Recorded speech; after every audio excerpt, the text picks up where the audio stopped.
The Mitten, written by Jan Barrett.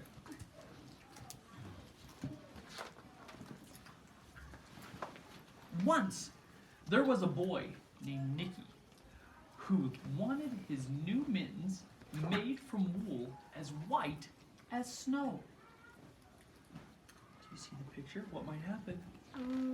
That's a different color. Yeah. At first, his grandmother, Baba, did not want to knit white mittens. If you drop them in the snow, she warned, you'll never find it.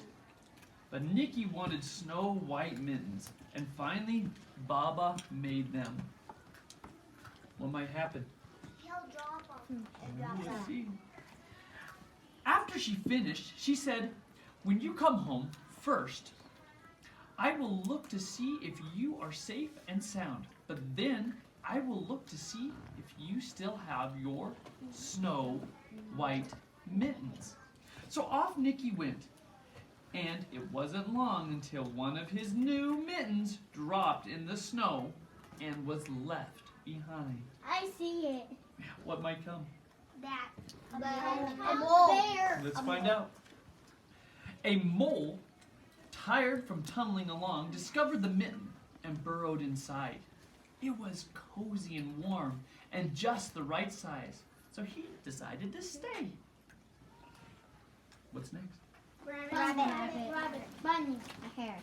A snowshoe rabbit came hopping by. He stopped for a moment to admire his winter coat. It was then that he saw the mitten, and he wiggled in feet first. The mole didn't think there was room for both of them, but when he saw the rabbit's big kickers, he moved over. Hedgehog.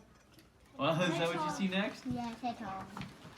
Next, a hedgehog came snuffling along.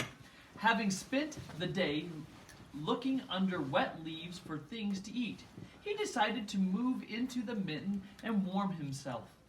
The mole and the rabbit were bumped and jostled, but not being ones to argue with someone covered with prickles, they made room.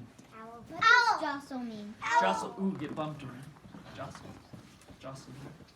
As soon as the hedgehog disappeared into the mitten, a big owl, attracted by the commotion, swooped down. When he decided to move in also, the mole, the rabbit, the hedgehog grumbled. But when they saw the owl's glinting talons, they quickly let him in. They got caught by that. Up through the snow appeared a badger.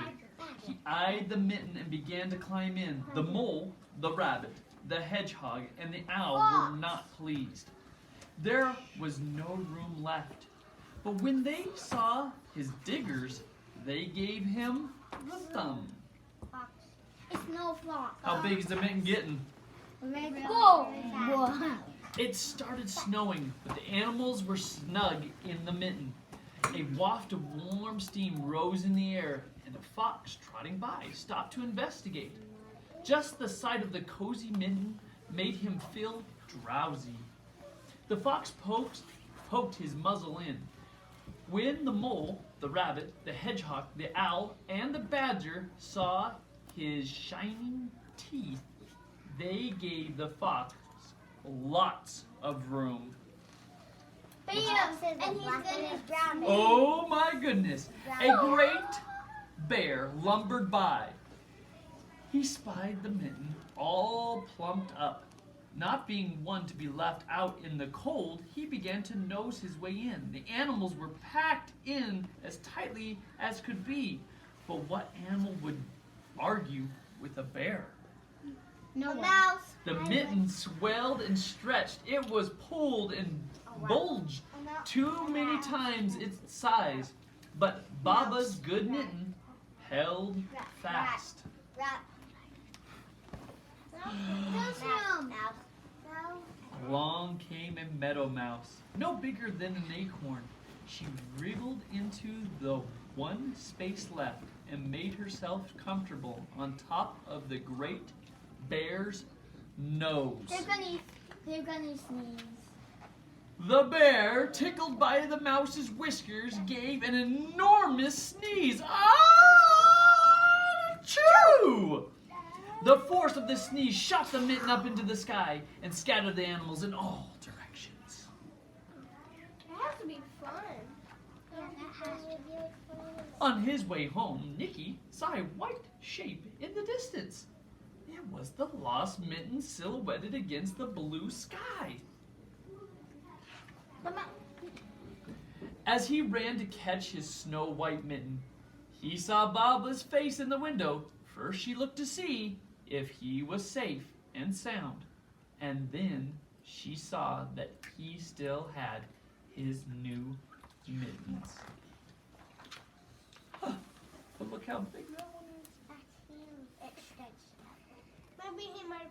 All right, thank you for reading with me today.